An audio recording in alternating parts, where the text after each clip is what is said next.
Today I show you how to work with ORM. Very first thing. ORM means all, I think you understood. It is object relational mapping. Instead of using plain SQL, we use ORM. Using that, straight away we can create database tables, or if it is database first, based on the available database tables, you can create the required entity classes. Okay, so here I'm going to use SQL Server, but you need to implement in the same way for MySQL. That is your assignment. I'm going to work with the SQL Server. You need to implement with the MySQL. Same thing, same ORM. Okay, for that you need to search a little bit, then you can get it done. So here, SQL Server is going to be my database, RDBMS. Okay, and here I'm using ORM. ORM stands for Object Relational Mapping. Okay, so this is Object Relational Mapping. I create here entity classes. Based on the entity classes, automatically database tables, they get created. Okay, so this is what I'm going to do now.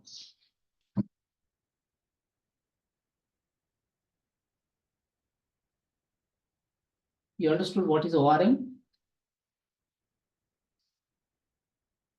In the given messages, a lot of information you have in that. Yeah, overall thing we get it, sir. Not in the deep, but yeah. So it is basically, see, when you work with any program in the object-oriented programming, you have classes. So using classes, you create objects. Yes, sir. So after defining classes, based on the classes, automatically we create tables. So that's what is here ORM. The approach here, it is code first approach. Okay, if it is DB first approach, in such cases, we need to go with the, like, first you need to create database. Based on the database, you can create the model classes.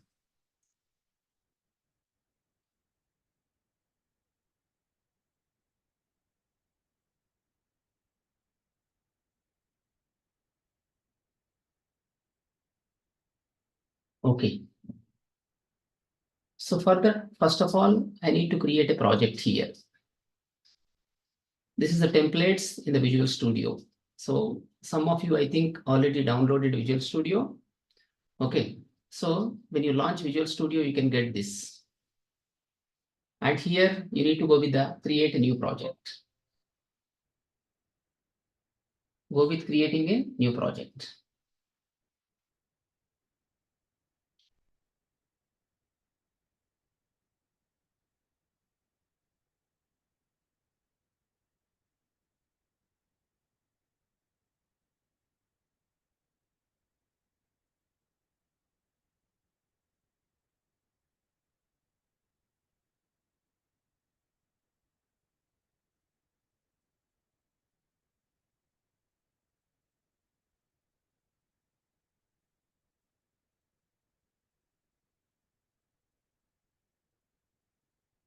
Okay.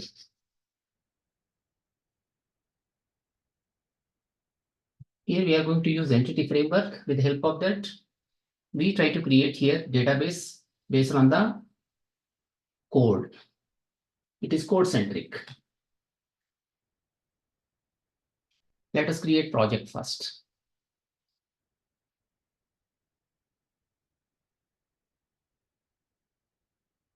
Okay. So this is ASP.NET Core Web API. You can choose this template here, then click on the next. You have to give a name for this. Okay, we give a name. So you can call this as like resource management. I want to call this as resource management. Project name is resource management. We give here, and you need to choose a location. In that location, you can create the required project. Okay. So if you come back here, this template I'm choosing. Then after that, when I clicked on the next, I get the screen, project name I gave, resource management. Okay, I want to place both solution and project in the same directory. Solution is nothing but set of projects. You may have more than one project, or you can put under one, that is called as here a solution. A solution contains multiple projects in that. Okay, now go with the next. I am going to use here .NET 8.0 framework. We don't use any authentication type. Okay, so these things come, you can understand them later. Like do not use top level statements, use controllers, enable open API support. This is for the Swagger documentation we use. Now create.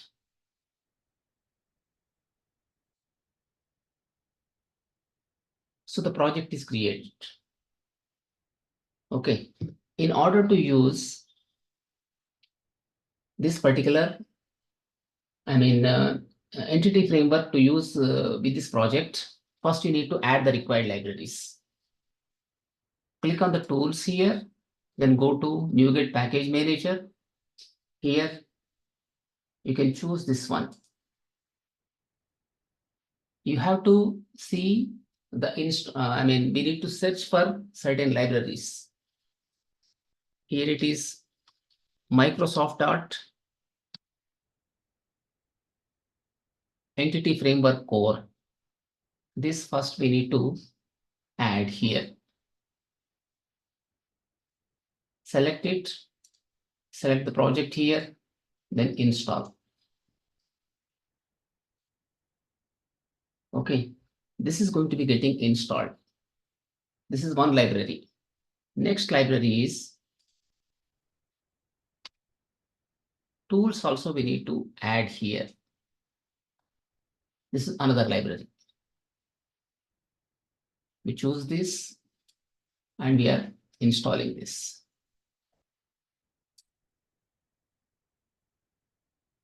Okay, and another one, since I want to go with the SQL Server, I need to choose here. You can have MySQL as well in this. Okay, but I don't use MySQL. I want to go with the SQL Server. If there are any libraries available with MySQL, they are available. I don't want to go here with the MySQL. In this case, I go with the SQL Server.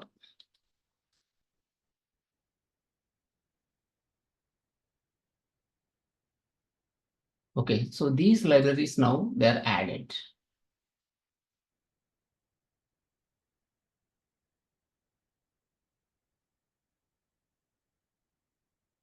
Okay, you can see here dependencies. If you go to here, the packages you find here. Entity Framework Core 6.0, 8.0, then Microsoft Entity Framework Core SQL Server also 8 point something, then Microsoft Entity Framework Core Tools 8.0.6. So these libraries, they are added now to our project. Okay, we added the libraries. The next step is what? We need to create a database. Okay, so I launch SSMS for this purpose. We just need to create only database. Okay, then automatically tables they get created through the code.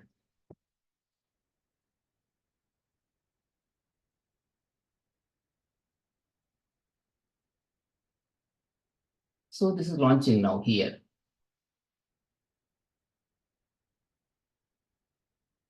You need to connect with this here. Okay, now you have databases here. You need to add here a database, either by using this new query editor window or using the GUI. Here you can click on this new database. Okay, so this is resource DB. I want to name it as resource DB. Okay, so who has knowledge of SQL Server, they may understand all these things here. What is primary? What is other thing here? Log file you have, primary database you have. Okay, so these two files are important. They are getting created. So resource DB is created for us. Next step, we have to come to this project here. In this project, I create a new folder. So folder I create, this is models. Folder name is here, models. Okay. So now I would like to create here a class, or more than one class also I can create here, but I just create one class. The class name is here person or employee. Whatever we want to call, we can call here. So go with this, then add a class. So this is a general class we create. I want to name this as, let me go with the student. This would be better. I'm going to add here a new class. Okay, resource management is the main namespace. In that namespace, models is the, within the resource management, another namespace we created. A namespace is basically a container which contain similar classes, similar interfaces, similar structures. Okay, so similar structures, similar interfaces, similar enums, similar classes you can create within a particular namespace. Resource management is the main namespace. In that you have another namespace called models. So in this models now I want to create here a class. Sorry, class is created. I want to create here fields like key. That means primary key. This column is going to be the table. Then right here public followed by int ID. So here we have get as well as set. These are called as property methods. Okay, show fixes. I should be adding this data annotations. Okay, I am importing the library here using statement, using system.component model.data annotations. Okay, so this is called as here annotation. It is primary key. Key meaning is what here? A primary key. Okay, so next thing is name. Public string followed by name. So these are property methods. To understand these, you should go through the videos I told earlier. What is a class? What is a property method? What is a what is a normal method? You need to go through the videos. In that you can already these are in the videos. You can understand from that. So what I am thinking is you have gone through that. You understood everything. For doing project, you need to know those. Okay. So public string name, get and set. Then public string, it is class followed by get and set. So I have created one is what? Name. I want to name this as class name. There can be sometimes collision because class is a keyword. Okay, name and class name. We have both of these. Other one, you can take this as public string. This you can go with the public, then followed by int, then age. Or you can go here with the date time, followed by here it is DOB. DOB is nothing but date of birth. Get as well as set. Okay. So for name, this is required. I can put an attribute required. So required meaning is what? It's not null. Similarly, this is also here required. Okay. And one more thing, this is also here required. So if you don't have them, there is no meaning. All the three are required. A name is required, a class name is required, DOB is also required.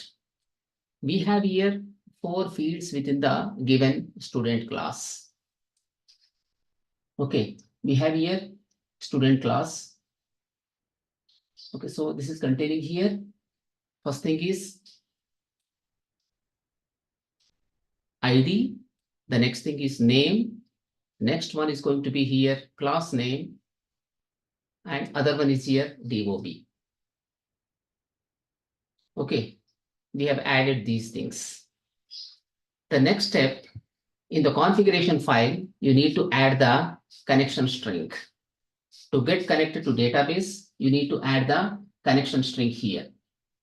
In the app settings.py file, we should add the connection string. Okay, we should be adding here connection string in this. So these are called as sections. Logging is a section, allowed host is also a section. Now here, I want to put this as connection string. Connection string name, yeah. So this is dbcon. I can put this as dbcon, db connection. Okay. So just 1 minute. How I set in this? In this manner, I need to take section name is connection string. Okay. So section name is going to be connection string. So my server name is here. This is server name, desktop mqv79dp. That server name I'm keeping here. Followed by database name is needed. What is the database name? Just now I created resource DB. So I need to change that here. It is resource DB.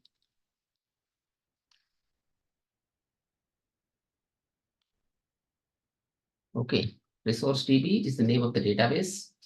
Then integrated security equal to true. When you install SQL Server, you can go with two different types of authentication. One is Windows authentication, the other one is SQL Server authentication.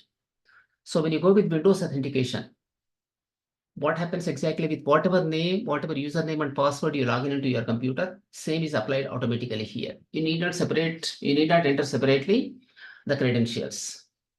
One more thing, I'm not using any certificate, though, therefore I'm writing this as encrypt equal to false. Okay, I have created something in this way. Next step. So you have here a file called program.cs. We have a file called here program.cs. So this is very, very important now. This is what exactly? It is resource management.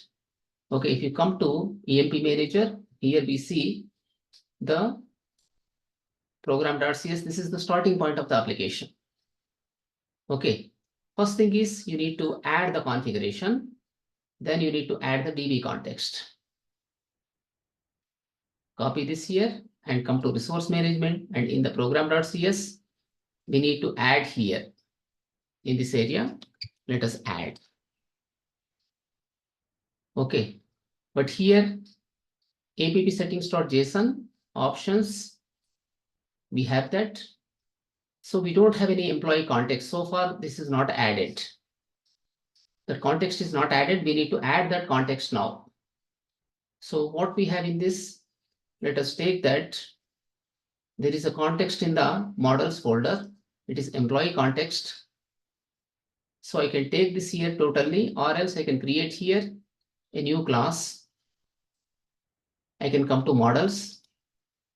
So here it is add a new class. I want to name this as student DB context.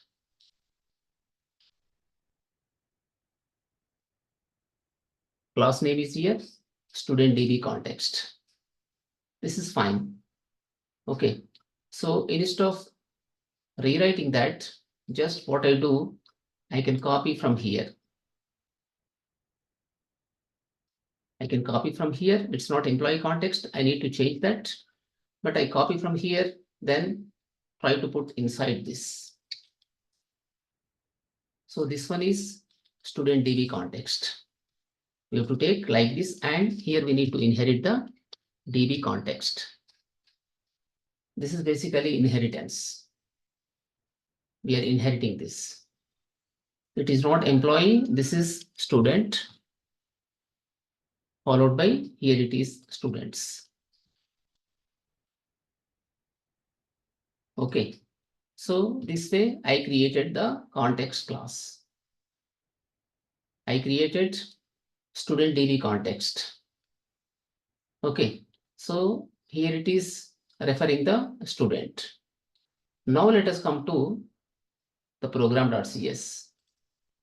In this we need to change it. Okay, student DB context, and here connection string is what exactly? If you go to settings.py file, here it is employee DB, we can change it to student DB.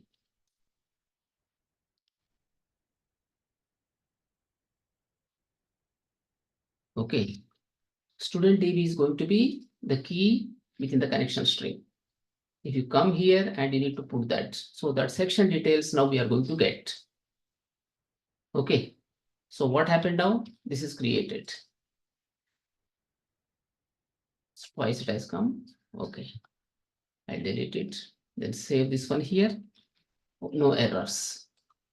So what happened here in the models folder? I created student class, then student DB context. Based on this, now I can create the database table. Whatever table I need here, just one table is required. So that table I'm going to create straight away from this code. Okay, so from this code, I need to create it. So what we have done in this case, we created first thing, a model, or it's a class here, student class. To interact with the database, we require DB context.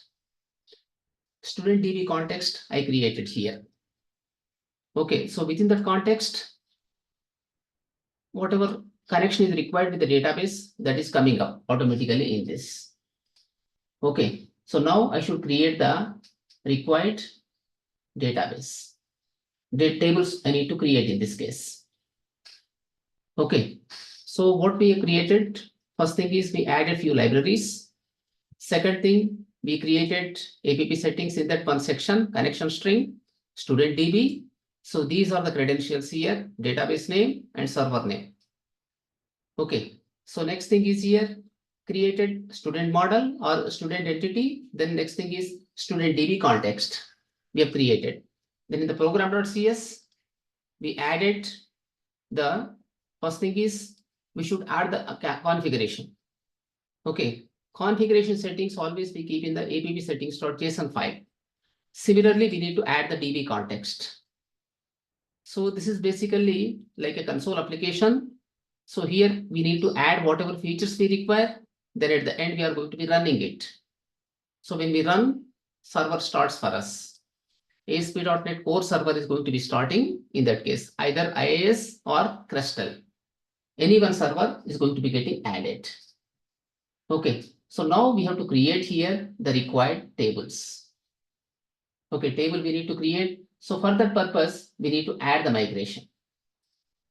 Okay, we need to add migration. So using add migration, we have to create it. Just 1 minute.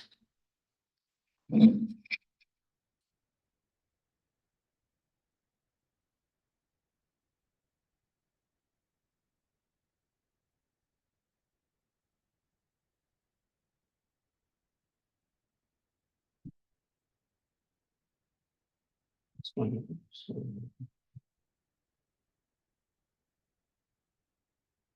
should be just 1 minute. I'm sending some message. Wait.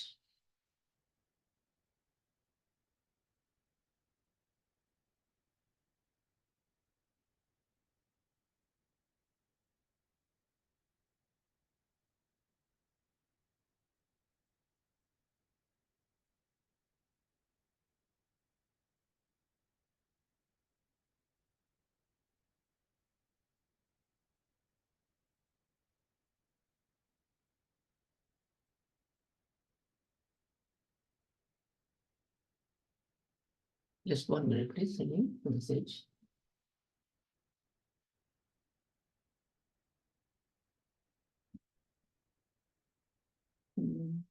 Why the key is not getting added there?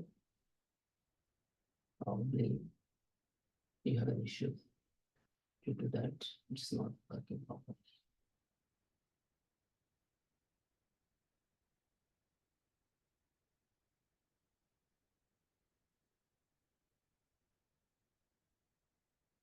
Let's look into that.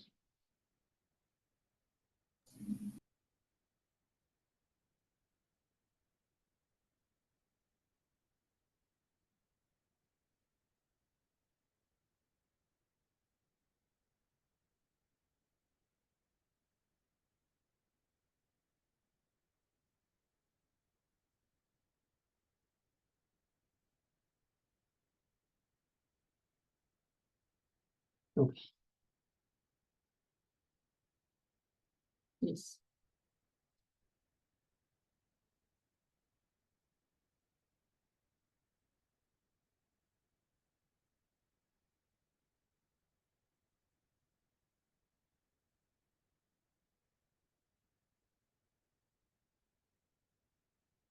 Mhm.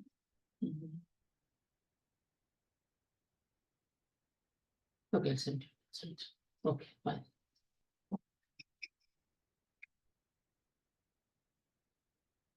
Okay, so let us come to again tools here. In this NuGet package manager console, here we must use the command add migration.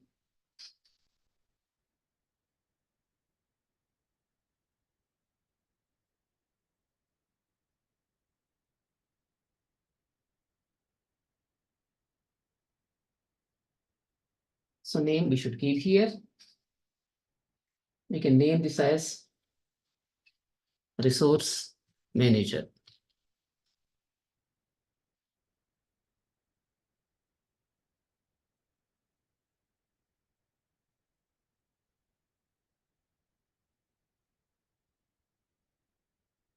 You can see here a folder called migrations.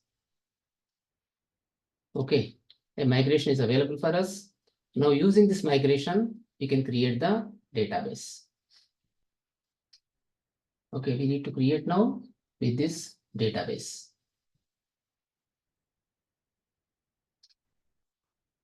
This is project, package manager. You get package manager with the help of that you do it. Here write update followed by once see here whether any tables are available in this. If you expand, no tables are available in that. But when you come here, you need to give here update followed by database.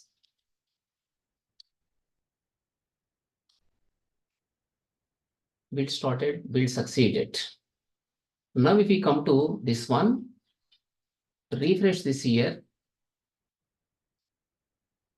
you should find a table in this. There are two things. One is what? EF migrations history, and next thing is DBO students. If you open this in the design mode, you can find them here. ID, INT, this is a primary key. Name, it's not allowing null because we used their attribute required. Class name, this also does not allow like null values. Similarly, DOB, if you take, this also does not allow null values. So automatically the table has been created. So this concept is ORM, code first approach. With that, whatever tables we want to create, we can create from the code. First, you need to create here the required classes, entity classes. Based on the entity classes, we can automatically create the database tables. So this is code first approach.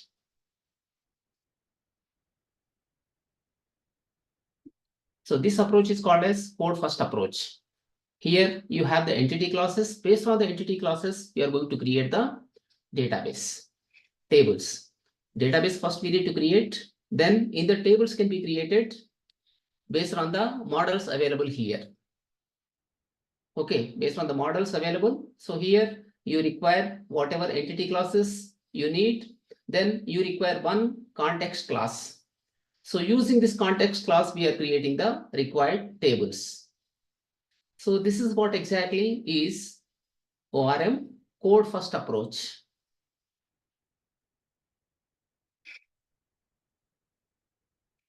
We created here an API. Okay, now if you try to run this,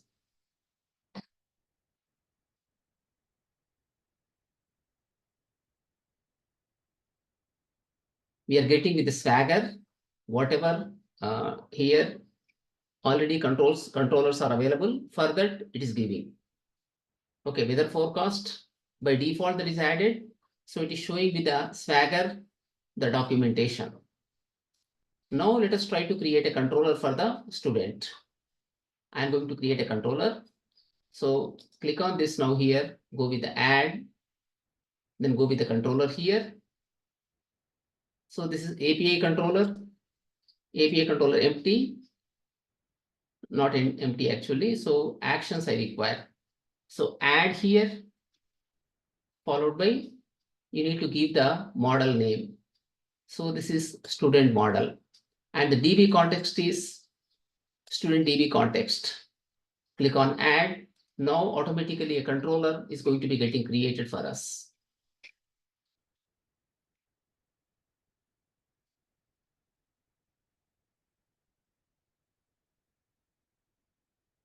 So required methods, it's going to add for us automatically. You can see students controller. Okay, in this you have like get method. Similarly, we have here put method. One more method is here post method. The last one is here delete method. So these methods are automatically added for us. So using here the scaffolding context, you can click on these controllers. You need to choose model, then you need to choose there the context class. Based on that, it can create the controller. A student's controller is created.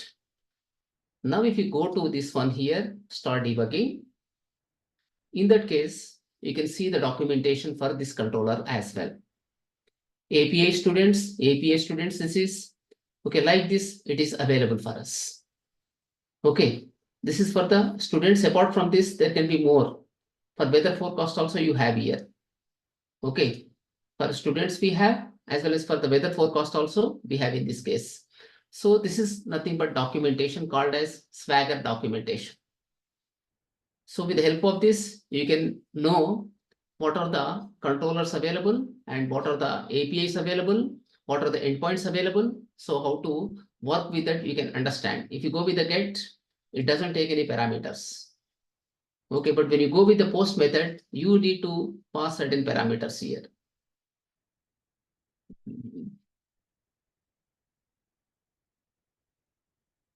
If you see these parameters, we need to pass name, class name, next thing is DOB. Okay, so when you pass them, in that case, it is going to be adding in the database table. So let me show you using Postman, even that. Okay, so here I need to slightly modify the code in the controller. This is the get we have, then we need to go with the post method. So this is post here. This is student, but I want to get from the body. I put this as from body. Okay, from body I'm keeping here. Then I want to enter student data. Okay, I want to enter some student data here.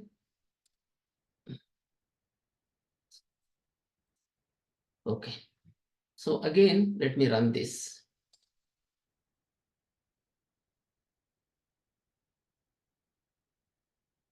Even I keep a breakpoint here. When I try to add, it should be hitting this particular point. Okay, so this is running, API is running now. I want to go with the Postman here now. Type here Postman, Postman is coming up here.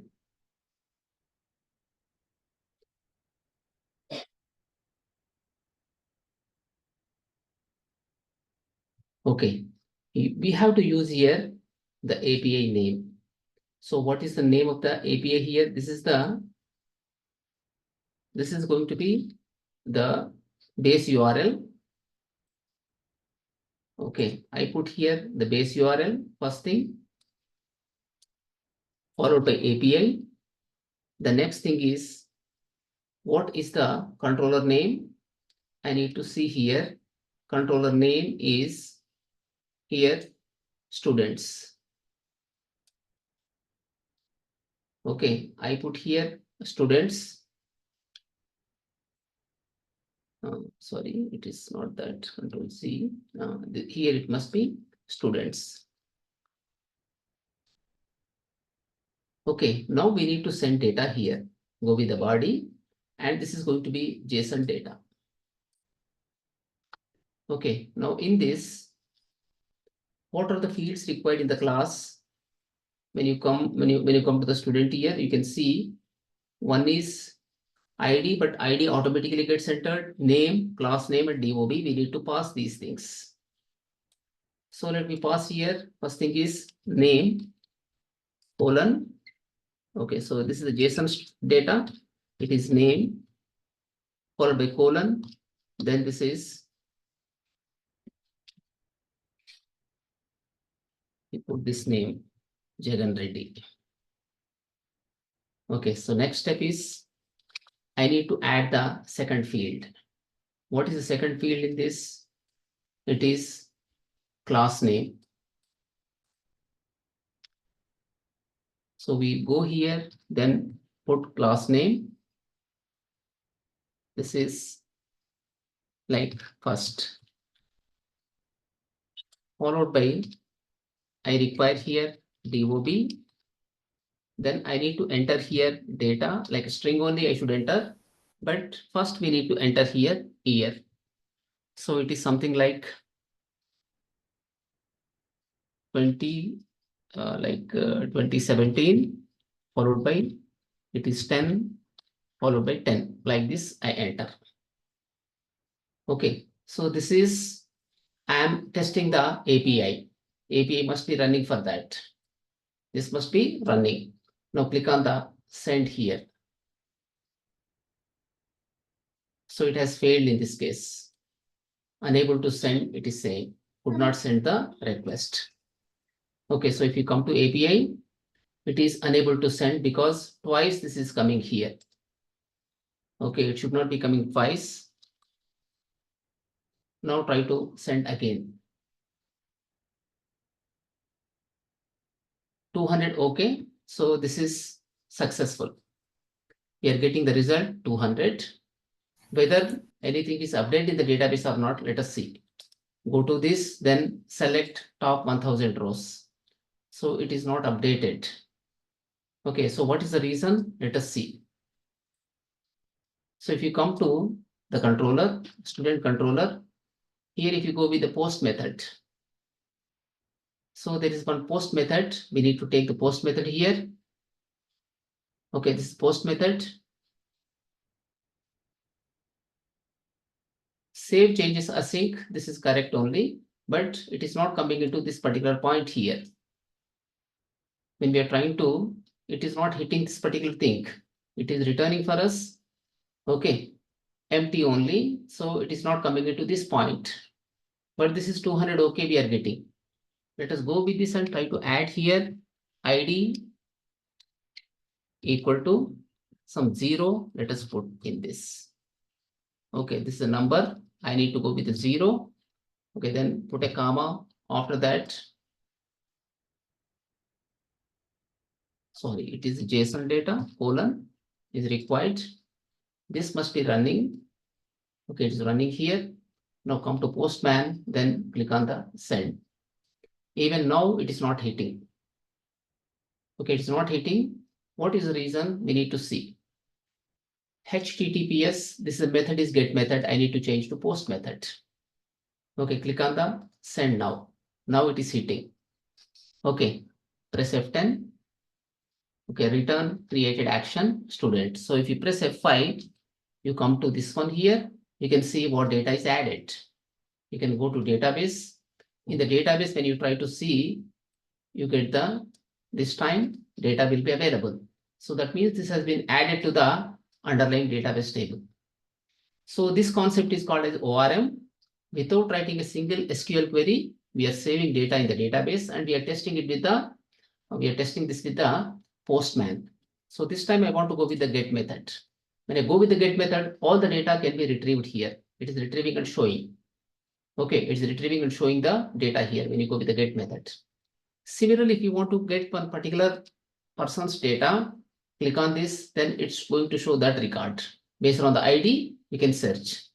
So like this is going to be here, the ORM concept, but this is a Postman without using any front end. With the help of Postman, I'm testing it. So what happened here? Here it has created the required database tables. Then similarly, we are able to add data to the database table using this particular API. So this is about ORM. With ORM, with code first approach, first we create a tables, then using ORM, we are actually adding data, we are fetching data as well. Yeah. Any questions on this?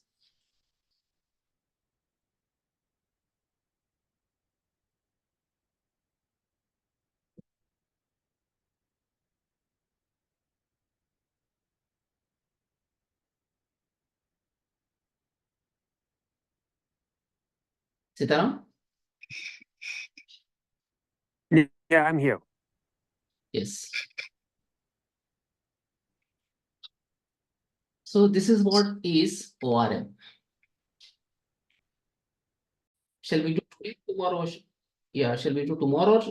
Shall we do today only? That one also, that concept, like token-based authentication. How to authenticate using tokens. Then every Tomorrow. time along with the request. Tomorrow we do it otherwise. So Okay. same day.